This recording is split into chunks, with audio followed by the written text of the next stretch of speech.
वो तो extra ordinary तो शुरू से ही था पढ़ते समय। वो शुरू में तो 3 क्लास तो वो ये न्यूटन पब्लिक स्कूल है कोसली रोड के ऊपर, फिर 5वीं तक उसने विवेकानंद आर्य नगर में है उससे की थी। उसके बाद में लॉरेंस में चला गया था। लॉरेंस से +2 करने के बाद में उसने 6 महीना कोचिंग ली नारायणा जो IIT के पास है वहाँ उसकी रैंकिंग उस टाइम बहुत ठीक थी, 600-700 के बीच में थी मेरी समझ में तो। और उसके बाद में एडमिशन हो गया तो वो कहने लगा कि फर्स्ट जो चॉइस है मैं उस IIT के अंदर जाऊंगा। फिर मैं भी देख ले, मैं तो ये कह रहा था मैं भी दिल्ली बुल्ली ले ले हम भी मिलाएंगे। नहीं बोला ना बम्बे जाऊंगा मैं। बम्बे चला गया, IIT कर ली। IIT के बाद में कैंपस के अंदर उसके आते थे वो ये कंपनियां आती थी जॉब के लिए। तो उसने मुझे कहा कि भाई वो कंपनी वाले आते हैं और कैंपस से ही ले जाते हैं, क्या करूं। तो मैं उसको कहने लगा, मैं कहा भाई ये कंपनी वाले तो बक्कल फोड़ते हैं, 2 लाख का काम करेगा जब 1 लाख रुपए देंगे और पढ़ ले। फिर उसने मास्टर ऑफ डिजाइनिंग करी। उस दौरान फोटोग्राफी का भी उसने काफ़ी चाव था, साथ साथ फोटोग्राफी का भी उसने मामला जोड़ा, वो भी उसकी अच्छी प्रोग्रेस मिली। और उसके बाद में उसने 6 महीना के लगभग दिल्ली एक कंपनी के अंदर सर्विस भी करी। फिर वो जो बेटी थी वो कनाडा थी, वो कनाडा ले गई उसने, 2-2.5 साल तक वहाँ भी उसने सर्विस करी कंपनी में, जो एक अच्छी वो रेपुटेड कंपनी थी उसमें। उसके बाद में कहने लगा भाई मैं तो नौकरी नहीं करूँगा और मैं तो इंडिया आऊँगा। तो मैंने यस कर दी, आ गया। आने के बाद में वो उसने फिर अपना दिल्ली चला गया। दिल्ली 3 महीने तक रहा। गर्मी का मौसम था, गर्मी लग गई।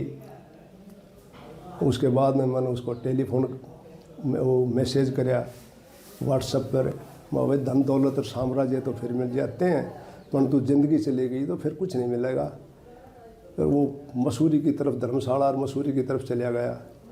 उसके बाद में उसने अपना ये फैसला ले लिया सन्यासी बनने का। जब ये फैसला लिया अचानक लिया गया या फिर पहले ही उनकी कोई ऐसा था कि वो इस वेश में जाए? वैसे तो इस साइड में तो उसका काफ़ी अर्धकुंभ था, उज्जैन में भी वो गया था, घूमता फिरता तो वो रहता था हमेशा। क्योंकि एक मेरे पास एक किताब थी राहुल संस्कृत्यान की घुमक्कड़ शास्त्र, वो भी उसने पढ़ी थी और उससे वो उस किताब से काफ़ी प्रभावित भी था। और फिर यहाँ सर्दियों के मौसम में तो वो उत्तरी भारत में शिमला मसूरी साइड में चला जाया करता। और अचानक तो फैसला हमें तो बताया नहीं उसने कि भाई मैं ये फैसला लेने जा रहा हूँ। यानी सोच कह सकते हैं उनकी धार्मिक सोच थी शुरू से ही? इतना इस मामले में तो वो ठीक था, उसकी सोच तो बहुत पॉजिटिव थी शुरू से ही। फिलहाल आप संपर्क में हैं? मैं करीब 6 महीने पहले से संपर्क में हूँ, उसके बाद में नहीं है। फिर उसने ब्लॉक कर दिया कॉन्ट्रैक्ट और कुछ ये वो।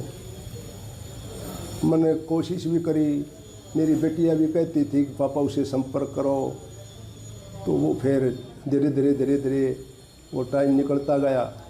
और अब भी मैं कोशिश में था, मुझे इल्म होया था कि हरिद्वार है वो, तो मैं कहा भाई उससे विजिट करते हैं।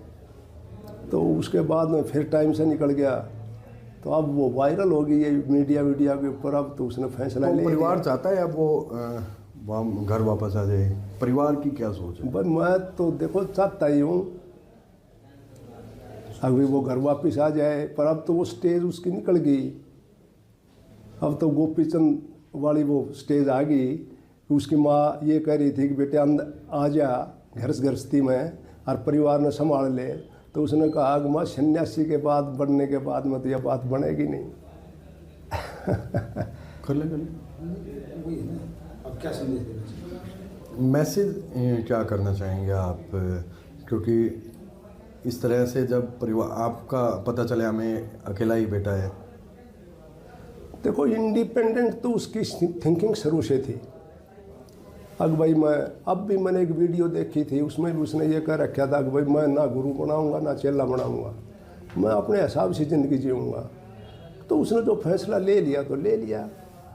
हर आदमी को अपनी ज़िंदगी जीने का अधिकार है, तो प्रेशर तो उसके ऊपर मैं डाल ही नहीं सकता, क्योंकि IIT कर रखी थी, 34 साल की उम्र हो गई, तो उसको प्रेशराइज करके तो आप कोई चीज़ मना नहीं सकते। अब यानी परिवार एक लास्ट ट्राई कर सकता है? ट्राई तो कोशिश तो कर लेंगे, परंतु मुझे दिल में ऐसा लगता है कि भी स्टेज पर जाने के बाद में हमारी बात मानने वाला वो है नहीं। अब ना तो मैं अब भी ट्राई हूँ, परंतु मैंने वो बिटिया से, अमेरिका है वो, आजकल उससे बात करी थी, तो वो कहने लगी पापा अब तो उसके मीडिया और चारों तरफ मतलब ये है कि उससे लोग मिलने के लिए इतने हैं, और आपको ये मालूम इलम हो जाएगा कि भाई उसके फादर भी आए हुए होंगे, तो बोले पता नहीं आपके पीछे पड़ जाएंगे और समस्या बन जाएगी आपको, और उससे मिलने भी नहीं देगा कोई। तो इस कारण ना तो मैं अब भी कोशिश में था। आप और आपकी मिसेज दोनों पढ़े लिखे हैं, कोशिश तो कर लेंगे, परंतु मुझे दिल में ऐसा लगता है कि भी स्टेज पर जाने के बाद में हमारी बात मानने वाला वो है नहीं। अब ना तो मैं अब भी ट्राई हूँ, परंतु मैंने वो बिटिया से, अमेरिका है वो, आजकल उससे बात करी थी, तो वो कहने लगी पापा अब तो उसके मीडिया और चारों तरफ मतलब ये है कि उससे लोग मिलने के लिए इतने हैं, और आपको ये मालूम इलम हो जाएगा कि भाई उसके फादर भी आए हुए होंगे, तो बोले पता नहीं आपके पीछे पड़ जाएंगे और समस्या बन जाएगी आपको, और उससे मिलने भी नहीं देगा कोई। तो इस कारण ना तो मैं अब भी कोशिश में था। आप और आपकी मिसेज दोनों पढ़े लिखे हैं, अधिवक्ता हैं आप भी, हाँ, दो प्रधान भी रहे हैं, तो थोड़ा सा आपके बारे में भी थोड़ा। अब मेरा तो ये था कि भाई LLB करी, फिर MA भी करी थी जयपुर यूनिवर्सिटी से, उसके बाद हम प्रैक्टिस में आ गए, और 1983 का मेरा रजिस्ट्रेशन हाई कोर्ट का, तो प्रैक्टिस कर रहे हैं अपनी।